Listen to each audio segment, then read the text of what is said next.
झारखंड को जो पढ़ने वाले बच्चे हैं, झारखंड बेस्ड जो तैयारी कर रहे हैं, चाहे वो उत्पाद सिपाही हो, चाहे वो जेपीएससी का सिविल सर्विस का एग्ज़ाम हो, सभी परीक्षाओं में आपका झारखंड से जुड़ा हुआ सवाल आता है। ये हम सभी को पता है। झारखंड का जो सिलेबस है, झारखंड का सिलेबस में नागवंशी शासन व्यवस्था एक बहुत ही महत्वपूर्ण टॉपिक है।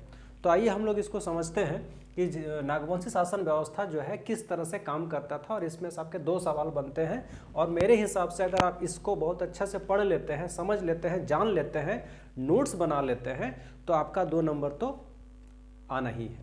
आइए हम लोग शुरू करते हैं। सबसे पहले समझते हैं कि जो नागवंशी शासन व्यवस्था है वो किस तरह से शुरुआत हुआ।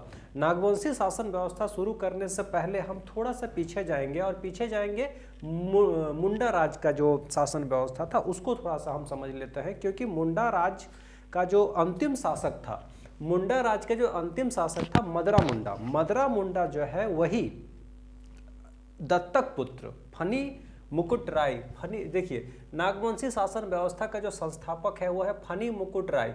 अब फनी मुकुट राय को जो है मदरा मुंडा, जिनका वो मतलब एक तरह से हम दत्तक पुत्र कह सकते हैं, या मतलब पुत्र नहीं कहें तो भी चलेगा, मतलब मदरा मुंडा जो है वही उनको नागवंशी शासन व्यवस्था, मतलब जो मुंडा शासन व्यवस्था चल रहा था उसी शासन व्यवस्था को एक राजा बना के फनी मुकुट राय को सौंप के वो राजपाट छोड़ देते हैं। वहां से शुरू होता है नागवंशी शासन व्यवस्था, इसलिए मुंडा शासन को पढ़ना भी थोड़ा जरूरी हो जाता है। आइए हम लोग समझते हैं मुंडा राज के बारे में।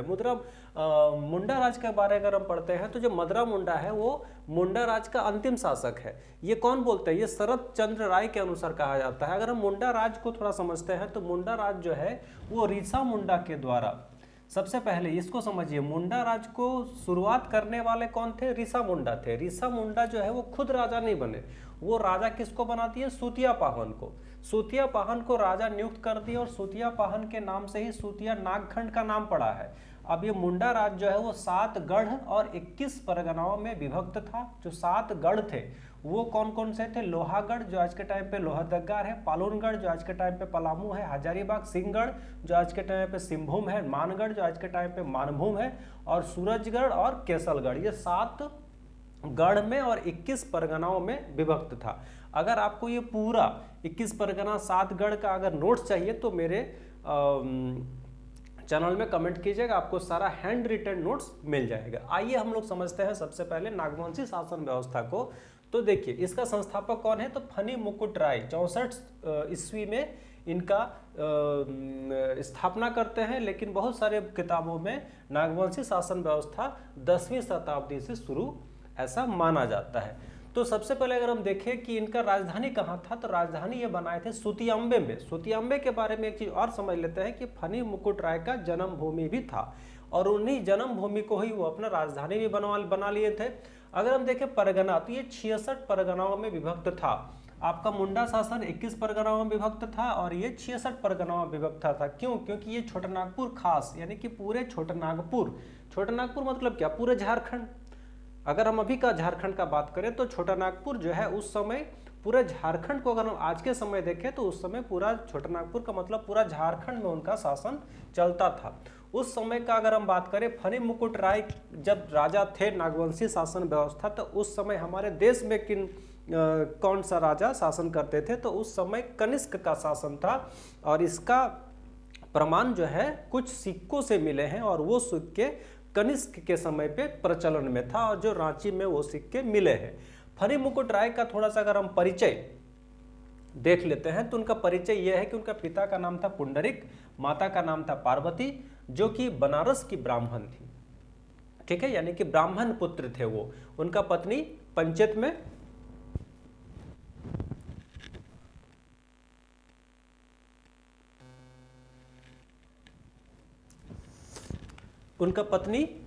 में उनका राजघराना कौन सा था? तो गोवंश या फिर गोमुखी उनका राजघराना था। और उनका हत्या कौन किए हैं? तो उनका हत्या किए हैं बागदेव। बागदेव कौन थे? तो बागदेव रामगढ़ के राजा थे। यहां तक समझ में आ गया? ये शासन व्यवस्था का शुरुआत होता है। अब हम लोग चलेंगे प्रमुख राजा और उन राजाओं के द्वारा किया गया प्रमुख कार्य, जहां से सवाल बनते हैं, उनका राजधानी कहाँ था, राजधानी से भी सवाल बनते हैं। तो आइए हम लोग इसको समझते हैं। प्रमुख राजा का अगर हम बात करें तो मुकुट राय, उसके बाद है मदन राय, उसके बाद है प्रताप राय। यहाँ तक आपको बहुत ज़्यादा सवाल नहीं बनता है, क्योंकि इन लोगों के द्वारा कोई विशेष काम नहीं किया गया था।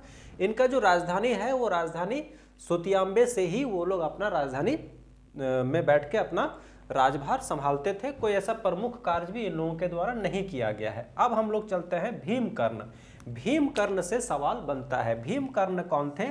तो भीमकर्ण नागवंशी शासन का एक महत्वपूर्ण शासक थे, और उनसे एक उनका अगर हम देखेंगे समय, उनका जो शासन करने का जो समय था वो 1095 से लेकर 1184 तक उनका शासन चलता है।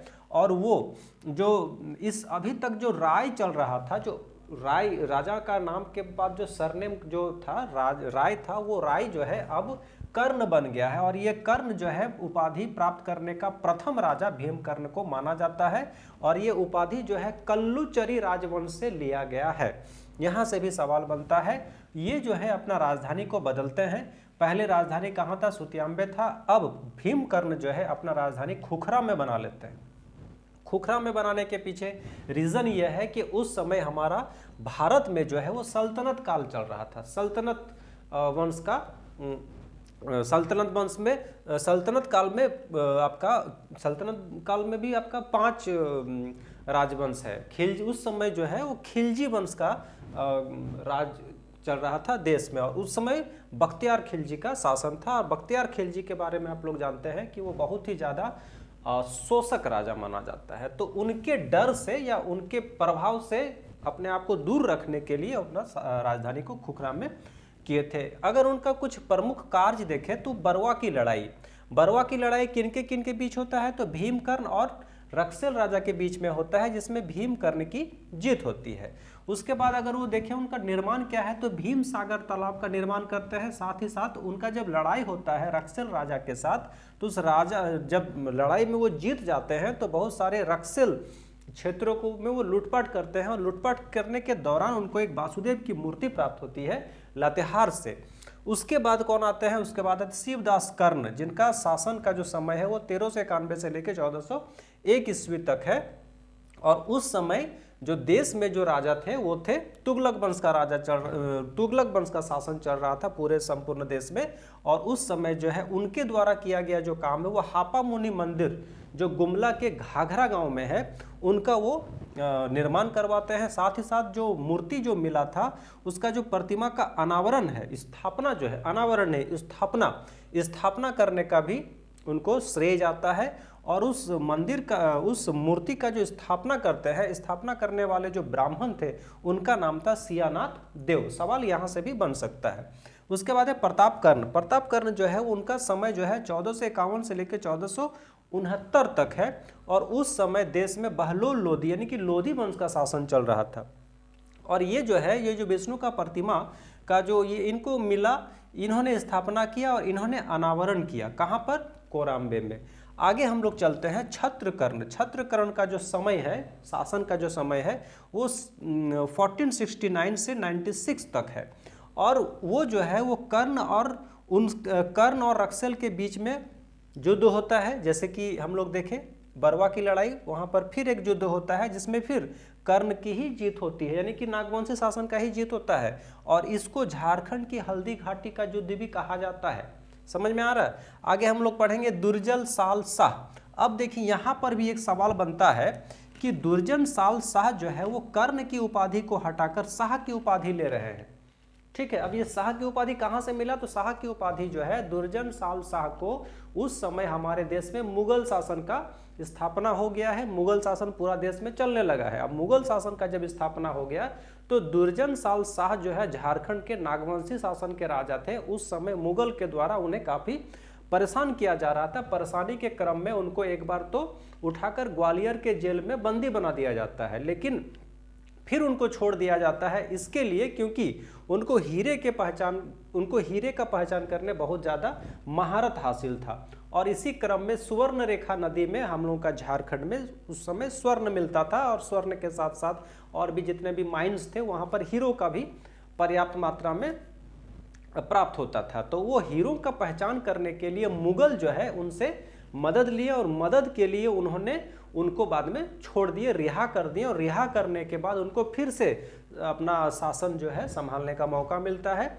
और इसीलिए मुगल शासन के द्वारा उन्हें शाह की उपाधि मिलता है। ठीक है, अब वो जो है अपना राजधानी जो है वो दोयसागढ़ में कर लेते हैं। उस समय मुगल शासन में जहांगीर का शासन रहता है। उनको शाह की उपाधि कहाँ से मिलता है? मुगल दरबार से मिलता है। उन्होंने हीरो की पहचान करने के लिए जाना जाता है, और वो जो है नवरत्नगढ़ का निर्माण करते हैं।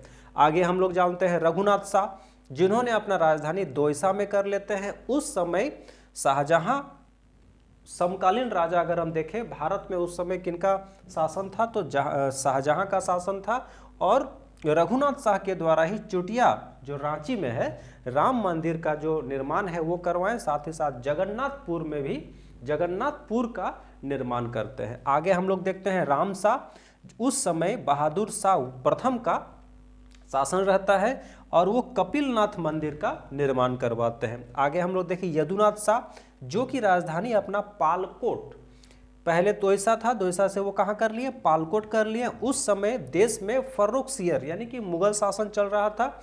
मुगल शासन के द्वारा उन्हें 1 लाख रुपया कर के रूप में देना पड़ा। उसके बाद है शिवनाथ शाह। शिवनाथ शाह भी अपना राजधानी पालकोट में ही रखे थे। उस समय फखरुद्दौला का शासन चल रहा था, और उनको भी मुगल के द्वारा 12,000 रुपया सालाना मालगुजारी देना पड़ता था। उसके बाद है उदयनाथ शाह, जिन्होंने अपना राजधानी रातूगढ़ किया था, और उस समय अलीवर्दी खान जो था वो झारखंड में मुगल के द्वारा शासन चला रहे थे। उसके बाद है श्याम सुंदर, जिन्होंने अपना राजधानी भौरों में स्थानांतरित कर लिए, और उस समय हमारे देश में मराठाओं का साम्राज्य चल रहा था। उसके बाद है शाहदेव, जो अपना राजधानी रातूगढ़ में स्थानांतरित किए, और वही नागवंशी शासक का अंतिम शासक माना जाता है, और उन्होंने रातू पैलेस का निर्माण किया।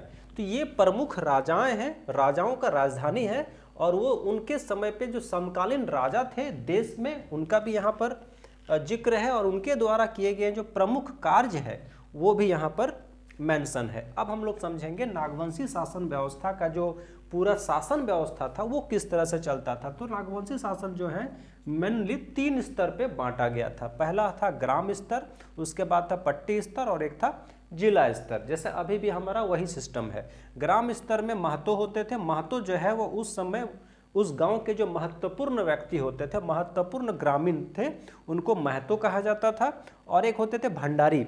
भंडारी जो है पूरा जितने भी खेती बाड़ी होते थे, खेती बाड़ी में जो अनाज का उत्पादन होता था, उस अनाज का उत्पादन को भंडारण करने में उनका भूमिका रहता था। पट्टी स्तर हम देखें तो उस समय जो जिस तरह से पढ़ा राजा, आगे हम लोग पढ़ेंगे पढ़ा शासन व्यवस्था, उसी पढ़ा के जगह पे पट्टी का प्रयोग होता था। और उस समय जो पढ़ा में जो मानकी का काम होता था, कर वसूल करने का, वही काम वहाँ पर भूहरी कहलाता था। भूहरी का काम क्या होता था? कर वसूल करना। और एक और पद होता था जिसको हम लोग पाहन बोलते हैं। तो पाहन का काम क्या होता था? तो वो धार्मिक कार्य निष्पादित करते थे गाँवों में जा जाकर। जिला स्तर में जो सबसे सर्वोच्च पद होता था वो होता था महाराजा, और उनका सहयोग करने के लिए होते थे दीवान, पांडे, कुंवर, लाल और ठाकुर। इन लोगों का भी अलग अलग काम बांटा गया था। दीवान मुख्य रूप से वित्तीय काम करते थे, पांडे मुख्य रूप से गांव, ग्रामीण और राजा के बीच में संवादक के रूप में काम करते थे। अगर कोई भी निर्णय लेते हैं राजा, तो उस निर्णय को गांव तक पहुंचाने का काम वो करते थे।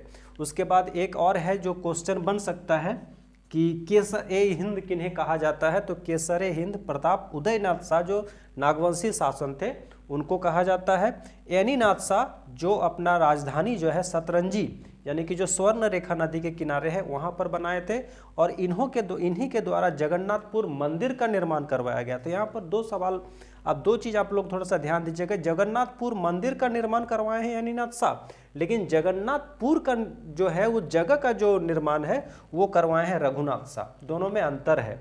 इसके साथ ही एनीनाथ शाह जो है हटिया बाजार, जो रांची में हटिया है, हटिया बाजार लगाने का जो काम है वो भी एनीनाथ शाह के द्वारा ही करवाया गया था।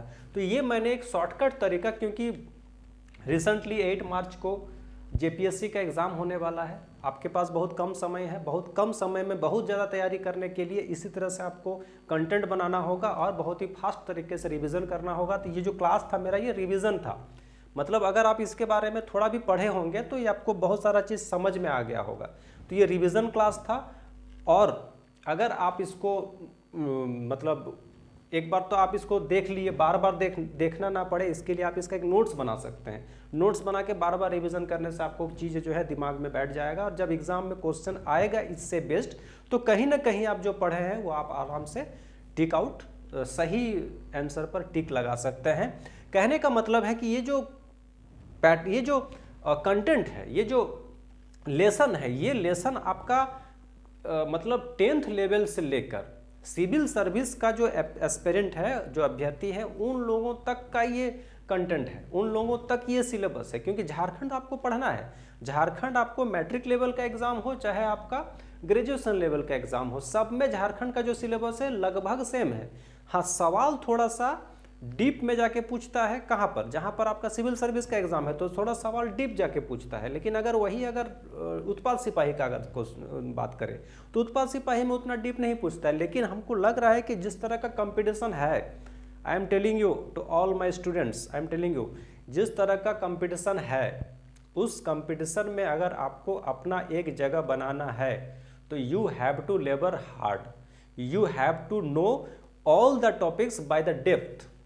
आपको बहुत ही अंदर से तैयारी करना होगा, बहुत ही तह तक जाना होगा, तभी आप एग्जाम निकाल पाओगे। ऐसा नहीं कि ऊपर ऊपर पढ़ लिए, कुछ कुछ सवाल हल कर लिए, कुछ कुछ देख लिए, राघवंशी शासन व्यवस्था का स्थापना कौन किया तो फनी मुकुट राय किया, अंतिम शासक कौन था तो एनीनाथ शाह। ऐसे करने से नहीं हो पाएगा, ठीक है। आपको देखिए, कहने का मतलब है कि अगर मान लीजिए आप अगर जेपीएससी का जो सिविल सर्विस एग्जाम है, अगर उस लेवल का आप पढ़ रहे हैं, ठीक है, तो उस लेवल का अगर आप पढ़ रहे हैं तो उस